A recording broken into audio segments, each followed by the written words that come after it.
चलिए जी 18, 19, 20 में एक्सप्लेन कर रहा हूँ। इंफॉर्मेशन पढ़ लें जरा मेरे साथ साथ। तो इंफॉर्मेशन ये कहती है कि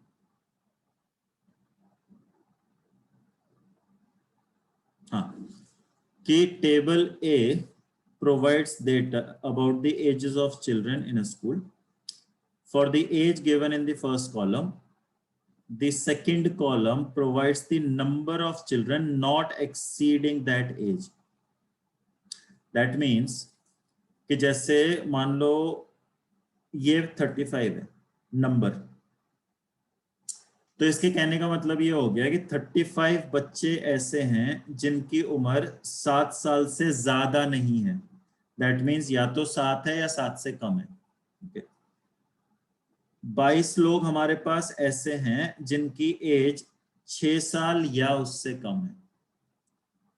42 लोग हमारे पास ऐसे हैं जिनकी उम्र 8 साल या उससे कम है।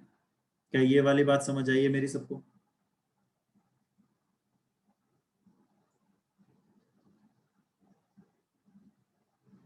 सर आ गई है, बट इसमें मतलब जितने मतलब ये पीछे की तो ऐड कर रहा है, मतलब कि जैसे अगर उस पे भी आ रहा हूँ मैं, उस पे भी आ रहा हूँ। पहले जो मैंने अभी बोला वो क्लियर है? Yes sir. अच्छा, तो फिर इसका मतलब क्या ये भी है सारे लोग कि हर नई वैल्यू में पुराने सारे नंबर्स इंक्लूडेड है?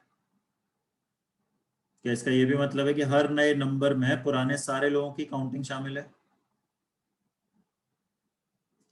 ऋतिक यही बोलना चाह रहे हो? Yes sir. हाँ जी ठीक है। तो फिर क्या इसका मतलब ये भी हो गया कि जो लास्ट नंबर है वो मेरा टोटल नंबर ऑफ चिल्ड्रन है? Yes sir. Sir cumulative frequency होगी ना ये? बिल्कुल सही बात है। तो जो लास्ट नंबर है वो हमारा टोटल नंबर ऑफ चिल्ड्रन है। क्या ये समझ आ गया सबको? तो हमारे पास 100 बच्चे हैं, ये भी समझ आ गया कि हमारे पास ग्रुप में टोटल 100 बच्चे हैं, ये भी क्लियर हो गया सबको? फटाफट फटाफट यस या नो करो प्लीज, जल्दी जल्दी। Yes sir. सबको क्लियर है? हाँ जी उत्कर्ष। सर क्यूमुलेटिव फ्रीक्वेंसी क्या होती है, एक बार एक्सप्लेन कर देंगे? क्यूमुलेटिव फ्रीक्वेंसी मतलब सिंपल भाषा में जो मैंने अभी बोला कि हर नया हाँ नंबर वही, मतलब कि नंबर जो नीचे वाली वैल्यू ऊपर वाली वैल्यू को इंक्लूड कर रहा है, वही ना? इंक्लूड कर रहे हैं, हाँ जी, कि जो every new value is the sum of previous all values. हाँ ओके सर, ओके। ओके अब आ जाते हैं मेन लाइन पे, जो इस क्वेश्चन की मेन लाइन है। assume that an older child is always taller and weighs more than a younger child। ये इस पूरे क्वेश्चन की सबसे मेन लाइन है कि जिस बंदे की, ये लाइन कहना चाहती है कि जिस बंदे की एज ज्यादा होगी तो उसकी फिर हाइट भी ज्यादा होनी चाहिए और उसका वेट भी ज्यादा होना चाहिए। okay? तो अगर मेरे पास इन कंपैरिजन मान लो 2 बच्चे हैं और एक बच्चा दूसरे बच्चे से उम्र में बड़ा है, तो जो बंदा उम्र में बड़ा होगा वो इन कंपैरिजन फिर हाइट में भी ज्यादा होगा और वेट में भी ज्यादा होगा। क्या ये लाइन क्लियर है सबको? तो मैंने क्या किया, सुनना ध्यान से सारे लोग। मैंने क्या किया कि मैंने सारे के सारे बच्चों को एक लाइन में खड़ा कर दिया एज के हिसाब से। सारे के सारे बच्चों को मैंने एक लाइन में खड़ा कर दिया एज के हिसाब से, और सबको मैंने एक एक रोल नंबर दे दिया। Roll number 1, roll number 2, roll number 3, roll number 4, roll number 5। ऐसे मैंने सारे के सारे बच्चों को एक एक रोल नंबर दे दिया। अब रोल नंबर मैंने रैंडमली नहीं दिया, मैंने रोल नंबर किस हिसाब से दिया है कि जो सबसे पहला रोल नंबर है वो मैंने दिया है यंगेस्ट बंदे को। रोल नंबर 2 मैंने दिया है उससे बड़े बंदे को उम्र में। रोल नंबर 3 दिया है मैंने उससे बड़े बंदे को उम्र में, एंड सो ऑन। तो रोल नंबर 100 किसको मिला होगा एवरीबॉडी?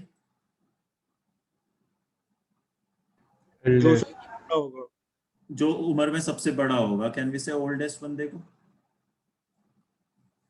ओल्डेस्ट बंदे को, ठीक है। तो in that case tell me everybody, तो जो बंदा यंगेस्ट है क्या वो बंदा फिर हाइट में शॉर्टेस्ट होगा? यस सुनो, सर। Yes sir. और जो बंदा ओल्डेस्ट है क्या वो बंदा हाइट में टॉलेस्ट होगा? Yes sir. चलो वेरी नाइस। इसी तरीके से जो बंदा यंगेस्ट है क्या वो वेट में लाइटेस्ट होगा? Yes sir. और जो बंदा ओल्डेस्ट है कैन वी से वो वेट में हैवीएस्ट होगा? यहां तक किसी को कोई एतराज है? एनीबॉडी? कोई भी डाउट है यहां तक? कोई भी नहीं, चलो बढ़िया। तो अब आते हैं क्वेश्चन नंबर 18 पे। ठीक है, अब तुम लोगों ने सिंपल मुझे सीक्वेंस बताना है, बस सीक्वेंस बताने में प्लीज गलती मत करना। What is the number of children of age 9 years और लेस? मुझे बताओ जरा, 9 साल या उससे कम उम्र के कितने बच्चे हैं हमारे पास?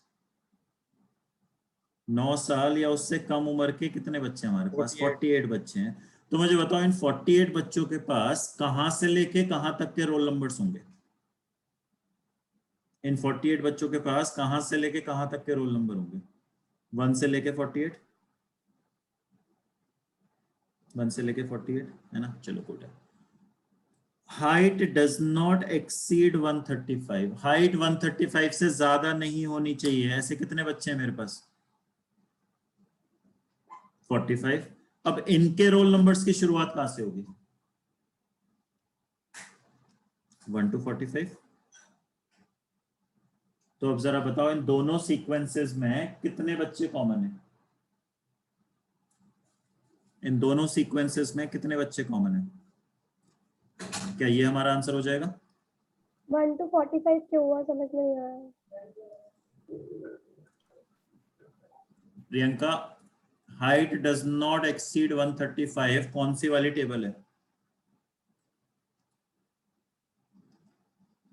Priyanka, yes sir. Height does not exceed 135 कौन सी टेबल में मिलेगा? हाइट वाली टेबल कौन सी है? सेकंड वाली। सेकंड वाली, वेरी गुड। अब सेकंड वाली टेबल में कहीं 135 लिखा हुआ दिख रहा है तुम्हें? ठीक है। लिखा हुआ दिख रहा है? ठीक है। उसके सामने नंबर कितना लिखा हुआ है? 45 नंबर। समझ गए का 45 कहां से आया? ठीक है sir. Okay. Question number 19 everyone. How many children more than 10 years old? अब जो मैं पूछ रहा हूं उसका जवाब ध्यान से देना। मुझे बताओ मोर देन 10 years ओल्ड की काउंटिंग किस रोल नंबर से शुरू होगी? 61। 61 से। और कहां तक जाएगी? 100। 100 तक जाएगी। तो क्या मेरा पहला सीक्वेंस 61 से लेके 100 तक के रोल नंबर्स वालों का है? चलो, आर टॉलर देन 150। बताओ 150 से टॉल बच्चों की काउंटिंग किस रोल नंबर से शुरू होगी? 76। 76। और कहां तक जाएगी? 100। 100 तक।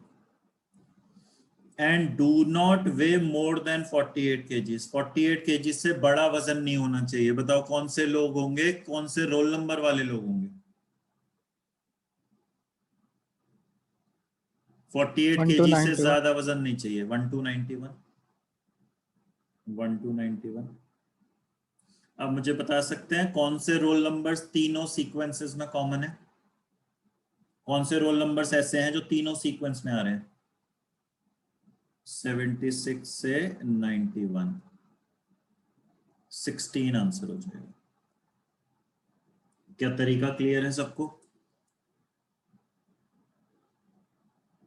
Yes sir. चलो, तो अब सारे लोग अभी अभी मेरे सामने 20th क्वेश्चन सॉल्व करो।